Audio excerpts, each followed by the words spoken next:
Smackdown Live Superstar Shakeup.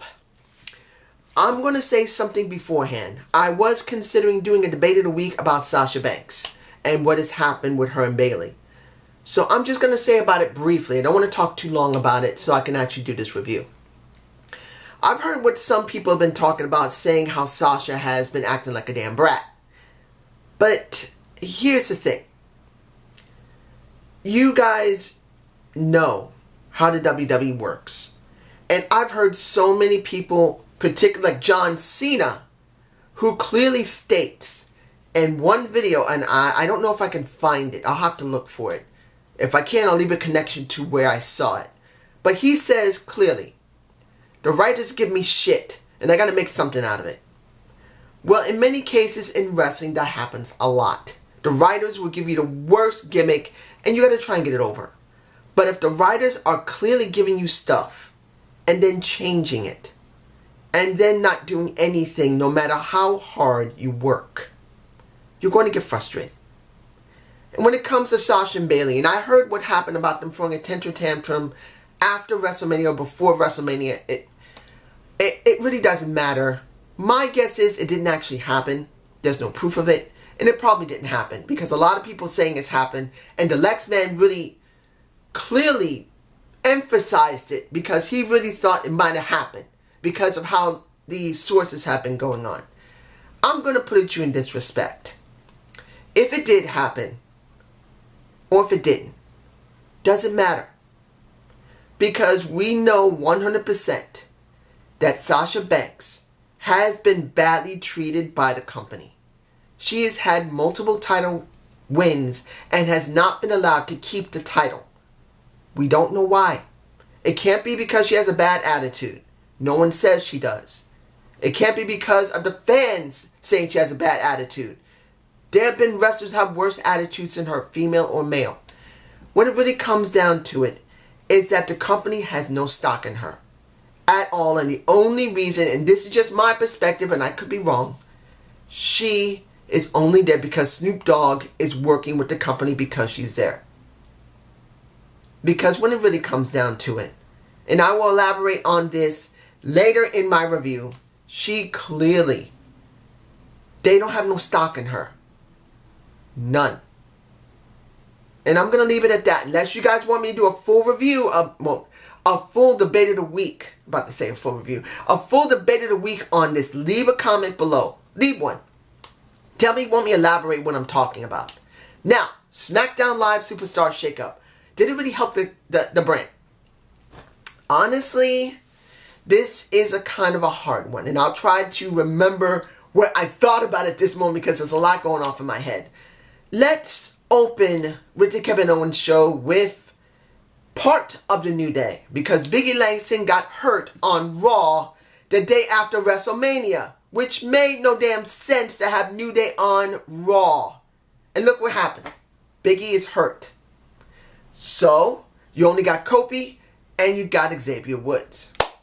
Now, the talk with Kevin Owens wasn't bad. And when it came to New Day explaining themselves, in other words, Xavier Woods talking for Kofi, he said Kofi got hurt on that Raw following WrestleMania. He just got hurt. And then he gets upset that most of the people who usually are for his show, Up, Down, Down, which I do watch. I do not watch Total Divas. I do not watch Total Bellas. I may watch a couple of times Miz and Mrs. because they are kind of funny. They're a little more funnier than what's going on when I did look at Little Total Divas because I wanted to see Naomi specifically and Natalia. But Naomi I wanted to find out about. They're actually more funny than the other shows. To be honest, they are. But most of the people who's on his show are now gone to Raw. Unless he's going there, he now has to look for new people to work on his show. So that's what one of the things he was upset about. Kofi had to console him.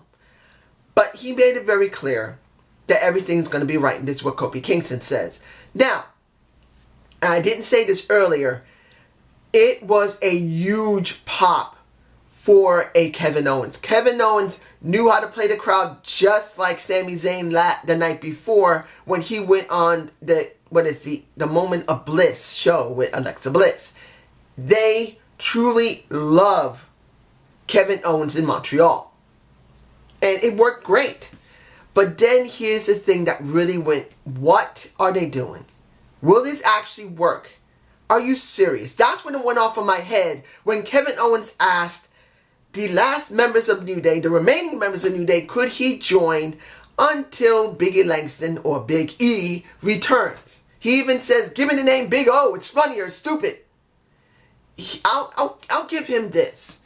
He tried to make this mean something. He was willing to do the twerking. He was willing to put the unicorn thing on his head. He was willing to do the skit of him having to eat a huge amount of pancakes within 5 minutes or so or something. He tried. And then the thing that got me angry was the 6-man tag. And this is where things fall apart for me personally. Other people fine with it probably. Other people are happy. But for me, it's not good. For the simple reason, yes, you can put the Kevin Owens, the one who loves to fight with New Day to try and change things up. I'm not saying it'll work. But they are trying something different, which probably won't last long. And I'm hoping, I'm saying this clearly, I don't care about the ending of that match. Yes, the faces won. With Kevin Owens, you got Xavier, Kofi, and Kevin, they all won. But if Kevin does not turn on New Day within the next month or so, this was very bad. It makes no sense. Honestly, Kevin needs to be a heel. And if they're not going to find a proper opponent for...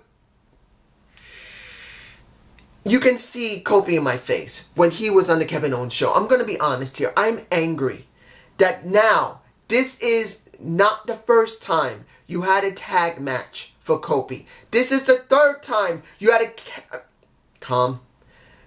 This is 3 times Kofi Kingston, who is the WWE champion, is now in another tag match. Instead of him actually defending or finding a new opponent. What happened to Randy Orton? Did he get hurt? If he's not hurt, where the hell is he? What about Shinsuke Nakamura? What about Rusev?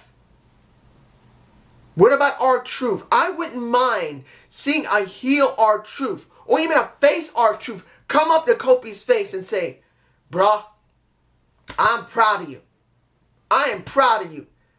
I love what you've done. I'm proud of you, but I want to be honest to you. I've never had a shot at the title. And I want it. That would be great. A U.S. champion and an R-Truth who's never even had a shot at the title. Not even saying for him to have the title. Just to do something different. Let R-Truth work with Carmella and try to get the damn title. Use Carmella to mess with Xavier Woods. Hell, she's messing around already, working with him. And I'm talking about R-Truth. She's his manager. Why not? That would be something different. A black man versus a black man for the WWE title. Wouldn't that be interesting? Come on, WWE. But this angers me if Kevin Owens does not turn face. If Kevin Owens does not turn heel after a certain amount of time, either when Big E comes back, maybe they're going to wait until he comes back, or it would be good within about a month, he just turns heel and he becomes pretty much the first opponent. Now, I'm not saying that's going to be the greatest person. I'd rather see Randy Orton go after a Kofi Kingston. It would really be good to see Kofi defend his title against someone that he had a major beef with at one point in 2009 into 10. His run got stopped when he could have got the world title. And a lot of people believe it was Randy Orton who stopped it. Even if it wasn't him, which it probably is. It would be ironic that he had to defend his title against a guy who stopped his momentum 10 years ago. Or 9. Let's move on. We got... R-Truth. I might as well bring him up. Here's R-Truth with Carmella. We got Carmella up against Charlotte. And I knew this wasn't going to be good. I knew there was something bad about to happen. And it was their match. And it freaking sucked. Look, let's be honest here. Carmella's not the best worker. She's a great manager. She's a great mouthpiece. She's passable in the ring at best. And then you got Charlotte, who I've heard so many people still say she's one of the greatest wrestlers in all time. I'm sorry, she's not. She's copying her father, and she's more botchy than him. And worse yet, when it comes to Charlotte, and understand this, if she's trying to be exactly like her father, because that's what she's doing, she's supposed to make Carmella look better. And I know people say, you can't make Carmella better. Sorry, no. Even if Carmella's garbage, you can still raise her stock if you're an adaptive wrestler that can make someone look good. Charlotte is not an adaptive wrestler. She cannot make another female wrestler look good. She can only make herself look passable. And this match, she didn't even do that very well. It just looked terrible. In the end, you got Carmella tapping out, having her knee hurt first, and then tapping out.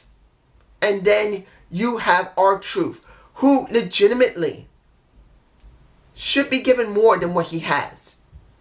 And you got Lars Sullivan coming down while he's checking over a Carmella whose knee is hurt. And I'm going, are you kidding me? Are they going to bury him again? Are they doing this again? Look, Samoa Joe last week destroyed him 100%. And then he disappeared, and Samoa Joe was attacked by a Braun Strowman who doesn't even go to SmackDown from Raw, where I'll explain that in a moment when it comes to Lars Sullivan, but he comes to SmackDown, fights with a Samoa Joe. Of course, Samoa Joe's probably going to go to SmackDown, to Raw. Of course, they're not going to have both titles on SmackDown. He's probably going over to Raw with the US title. Of course, it's going to happen. But still, they destroyed R-Truth with that. And then Lars Sullivan comes out and destroys R-Truth again. And get this, and I want to make this clear. Lars Sullivan looks destructive. But I'm going to be honest here. He should not be on SmackDown. He should be on Raw. You know why? Because Braun Strowman should be on SmackDown with a new fresh start. Because as it stands, Braun Strowman, and he's in my face if I get a picture of him, has done now nothing for months and months and months. And now, Samoa Joe's going to go to Raw. He's going there with the US title. Does that mean they're finally going to give Braun Strowman finally a title push to the US title? The lower tier title. Are they finally going to do it? Looks like maybe. And I feel sorry for Braun Strowman, and I definitely feel sorry for R-Truth. Let's move on to the Hardys. They had a very short video saying they got destroyed by Lars Sullivan, which just destroyed R-Truth. But they're so happy that they got the tag titles. I'm not going to lie. Seeing that upset me badly. Because now, the Usos are off SmackDown Live. Naomi is off SmackDown Live. AJ Styles is off SmackDown Live. One of the main reasons I love SmackDown Live is because I did love the Usos so much. And I love Naomi. Even though she wasn't shown much, Naomi has something many people know is great. She has a level of charisma. She's a good worker in the ring. She's improved, actually. And technically, she's better than most of the women there. She's not built like a big-breasted blonde. And that's what the WWE cares about when it comes like to Lacey Evans, who spent 3 months walking up and down the ramp and doing absolutely nothing, and now has a title opportunity. It just upsets me to see Naomi, yes, who's a 2-time champ, who won the SmackDown title twice.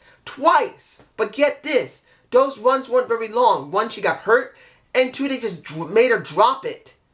And after she faced, and I repeat this again, Charlotte and her had 1 match. And after that 1 match, she was never allowed to wrestle Charlotte again. And after that happened, her push, which was here, became that. And Charlotte is a big-breasted blonde who is Ric Flair's daughter. I'm just saying. Let's go to Becky Lynch and the entire segment that was a part of that, which angered me. Angered me. Becky Lynch comes out with the duo championships. She says, I'm glad to be back. I love Montreal. And I'm making it sure that every weirdo on both brands understand that I am the man and I'm ready for a fight with anybody. Then the right person who's supposed to go on Smackdown was there, and that was Ember Moon. Ember has done nothing at all on Raw. They literally buried her along with Sasha Banks, along with Bayley. She's done nothing except be the whipping. Well, let's not go there. I don't want to start saying bad word. Oh, hell, why not? She was being a bitch. She's being bitched out by Nia Jax multiple times. I'm saying it. She got bitched out by Nia Jax. Not 1 week, not 2 weeks, not 3 weeks, not 4 weeks. 5 weeks. She went up against Nia Jax not once, but I think between 3 to 5 weeks. I'm not even sure. There was 3 weeks she was fighting Nia Jax. And then another 2 weeks after that, not back to back, I believe, that she faced her again. Wiping the floor with a Ember Moon who shouldn't be getting her butt kicked every single time and getting bitched out. She comes to the ring, who I thought was a great person for Becky Lynch to deal with on SmackDown Live. Cool. Then you got Bayley coming out, who definitely need to be on SmackDown Live. But then I realized Sasha's not on the show right now. She went away for the next couple of weeks because she wants to consider leaving the company. And that made me think, oh no, they're going to leave Sasha on Raw. They put Becky on SmackDown, probably leave Sasha on Raw just to make her understand that you can't act the way you want. We tell you the way that we want you to act, which is wrong, but still. And the thing that got me, and as I said in the beginning of this review, seeing that Sasha, who basically did everything she could, just like what John Cena said, the script writers give you garbage and you got to make something out of it. But as I said in the beginning of this review, if you are doing everything you can, working so hard, and they still do nothing with you when you show it's good and the people like it, what do you do? What do you freaking do? Even if the even they threw a fit in a hotel room that is embarrassing, what do? You act any way you want. And I'm not saying it's the one thing you're supposed to do as a professional wrestler. You're supposed to have a certain demeanor. But if you've done everything you can, you asked, you begged, you complained, you upped your game, which they both did, Sasha and Bayley. They worked hard, and still they treat them like garbage. They're going to act out. And then seeing that the crowd was booing Bayley, who was considered like John Cena in NXT, someone that is clean cut and so good, a good guy that doesn't turn heel, doesn't turn into a bad guy, was being legitimately booed, which I was surprised. How could they boo her? But she was being booed. Then the Iconics came out. Then Mandy Rose and Sonya Deville came out because of the Iconics. Due to the fact that Paige finally came out saying that she has 2 new people she's going to introduce, and Sonya Deville and Mandy Rose thought it was Absolution again, and she says no. It's these 2 women. It's Asuka, and then the moment I saw Asuka, I said, it's got to be Kylie Sane. And it was the Pirate Princess. I knew it. I knew that they were going to team up 2 Japanese female wrestlers as tag team partners. I had that feeling if Asuka was thrown into the tag title division, she would be paired up with another female Japanese wrestler. I had a feeling she would be. But here's the thing. In this situation, having Paige as their mouthpiece is actually a wise thing. Paige needs to do something. And I know she's not happy in the back. So being a manager and being the one to talk for them is actually the wisest thing for them to do. Kylie's probably not 100% great in English, and Asuka's not 100% great in English. But I have to say, Asuka does speak English, and I believe Kylie does know some English and is probably working on it. But I'm telling you right now, having someone talk for them is the wisest thing to do. But wasn't wise was to have a fight with all the women there and then have an 8-woman tag. It's in my face. It was dumb. It was dumb to have an 8-woman tag with all the women there. There was no point in it. Why did you have to do that? Why not show that these women have to come together? Why couldn't Ember Moon get harassed or bothered by the Iconics or by Sonya Deville and Mandy Rose and say, I need a partner? And they show in the back that Bayley is still bitter about what happened with her and Sasha. And you got Ember Moon coming to her and saying, look, I know I'm not Sasha. I know she's your friend, you love her. But I need a partner. Help me out with these women. They're getting on my damn nerves. Let's be a tag team and then let's go after the Iconics and get your damn titles back. That would actually make some sense. And it doesn't have to be done over a 1-week period. You can do it over multiple weeks. Build them up into a tag team. And then make the women's tag division mean something. But no, you throw everybody into an 8-woman tag. Everyone is now shown. And Kylie Sane is the one who basically got the pin doing the impossible elbow. That thing is just evil. That small woman who's probably no more than maybe 110 pounds jumps off the top ring rope. And you see her, I believe I got that shot. You see her legitimately jumping off the top ring rope, halfway down, having her elbow ready to hit the other woman in the chest. I think it might have been Sonya Deville. I think. I can't remember who it was. And she plows through her with that thing. The woman legitimately had to double her weight within that short time period. She went up into the air and then came crashing down. She had to be nearly 200 pounds by the time she hit the mat because of physics and acceleration on a mass. You increase the mass of something, it can increase. You increase the mass of something by accelerating it. And then when it stops, you feel its mass. So a 110-pound woman could literally feel like a 220-pound woman once it lands on you, or she lands on you. But still, it was dumb. Now, Buddy Murphy is now going to Smackdown Live. I'm glad to see that because Buddy Murphy needed to leave 205 Live because he wasn't doing anything. I know I haven't seen the product of 205 Live, but let's be honest.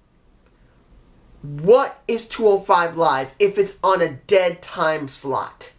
205 Live is supposed to be, I believe, I don't remember even when 205 Live is supposed to come on. Is it still coming on after SmackDown Live? I believe it is. Or it's coming on after NXT.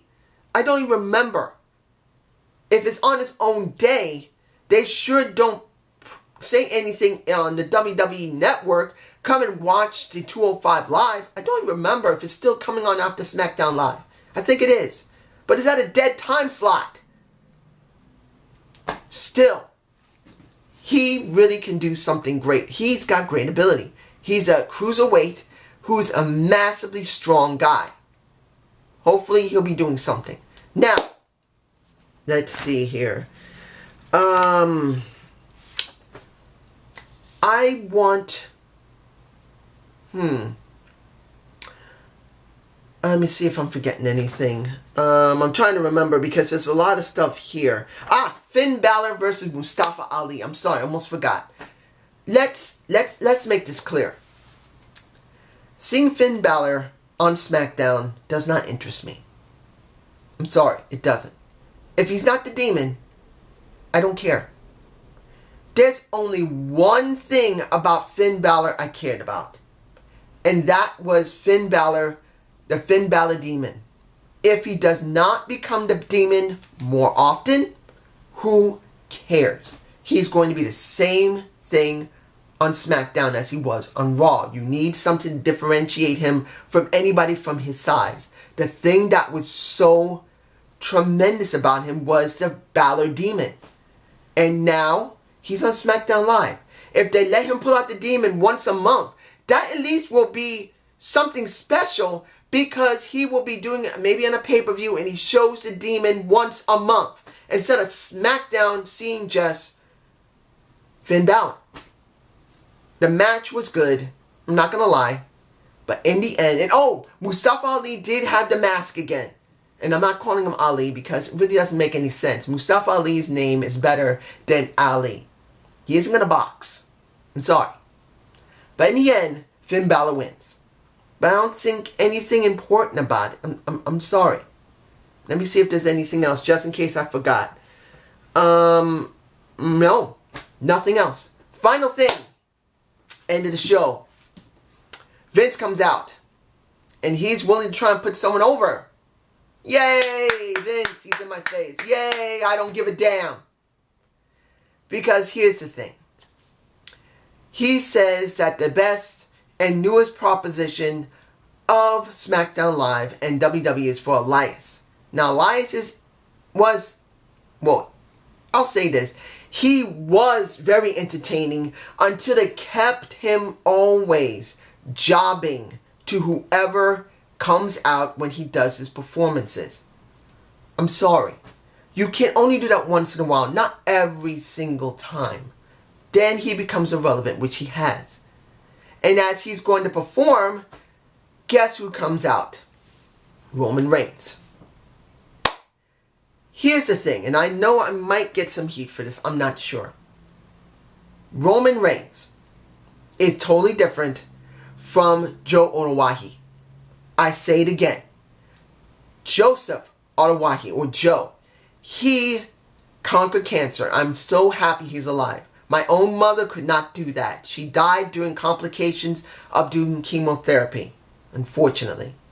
And I'm glad to see a guy who had, leukemia, beat it. No problem with him. If I meet the guy in real life, I will shake his hand and say, I'm so glad you're right. I'm not fond of your character, but I do care about you. You're a professional wrestler. I respect the hell out of you for going out there and doing what you do. I may not agree with your character, but I care about you. And that's where I would go. Because when it comes to Roman Reigns, they had one chance to put him over properly. And they've blown it. They did. I'm sorry. They have blown it.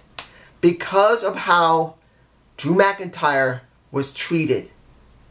Because of him going to WrestleMania. And I'm talking about Roman Reigns.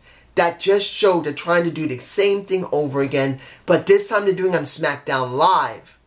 Where they hope that going on the other brand, he might actually be something more interesting. More important. More substantial. But if they still package him the same way, then it makes me feel like this. Why do I want to do SmackDown reviews anymore? Most of the people I care about are now on Raw. You now have Kofi Kingston 100% doing six-man tags instead of preparing to do his first title defense. Instead of having a real challenger, he has nobody. He's basically still with Xavier Woods, which is understandable. And now Kevin Owens, which could work to a certain extent, but if he doesn't turn heel and attack Kofi and become probably his first opponent, this means nothing. I would rather see Kofi go up against Roman Reigns. But not now. Because when it comes down to it, I see Roman Reigns very quickly going to be thrown at Kofi Kingston. I'm sorry, it's going to happen. Probably within 6 months.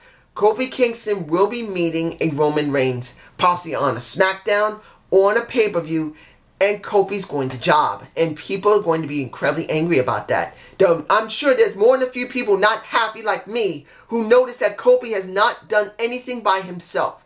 That they're not willing to do anything with him because I think they don't have any stock in him. They may have given him the title, which I'm so happy, finally. A guy that I always believed deserved better than what he had. But then, they've done nothing with him for practically 9 years. Then give him the title, but then they're doing nothing with him. Now, this is still the beginning of the shakeup. I can understand. Maybe they need to build up into it, and I'm hoping that that's how it goes. If Roman Reigns turns heel and Kofi is the face in this situation, and Roman Reigns wins the title, that actually would make great sense. Repackage him as a bad guy. he will probably get over pretty damn well as a bad guy. But if he's still a good guy, and you form it Roman Reigns, Kofi Kingston, you're definitely going to make people angry on SmackDown Live. And to be honest, I'm not sure if I want to keep doing SmackDown Live reviews. I'm going to have to see how this shakeup works, because I don't think it worked. Even though a lot of good people came on to SmackDown Live, does not mean it's going to work.